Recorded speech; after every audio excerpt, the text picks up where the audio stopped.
വിദ്യാഭാരതിയുടെ അഖില ഭാരതീയ വിജ്ഞാന ശാസ്ത്രമേളയുമായി ബന്ധപ്പെട്ട് കേരളത്തിലെയും തമിഴ്നാട്ടിലെയും കുട്ടികളെ ജയ്പൂരിൽ നടക്കുന്ന ശാസ്ത്രമേളയിൽ പങ്കെടുപ്പിക്കുവാൻ പോകുന്നതിനൊരു അവസരം ലഭിച്ചു.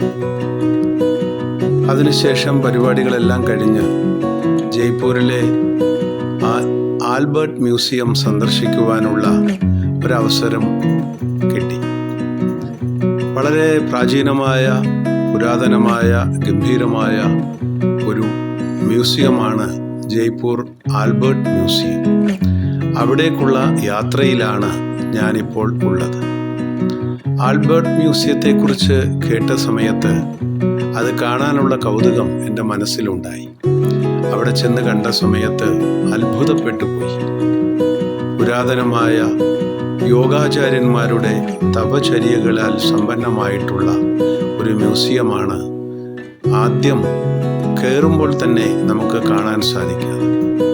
അതിനുശേഷം ആ പ്രതിമകളുടെ സൗന്ദര്യവും കൃത്യതയും ആഘോഷിച്ച് കണ്ടതിനു ശേഷം നമ്മൾ ചെല്ലുന്നത് പുരാതനമായിട്ടുള്ള വാദ്യ ഉപകരണങ്ങൾ വെച്ചിട്ടുള്ള മ്യൂസിയത്തിലേക്കാണ്.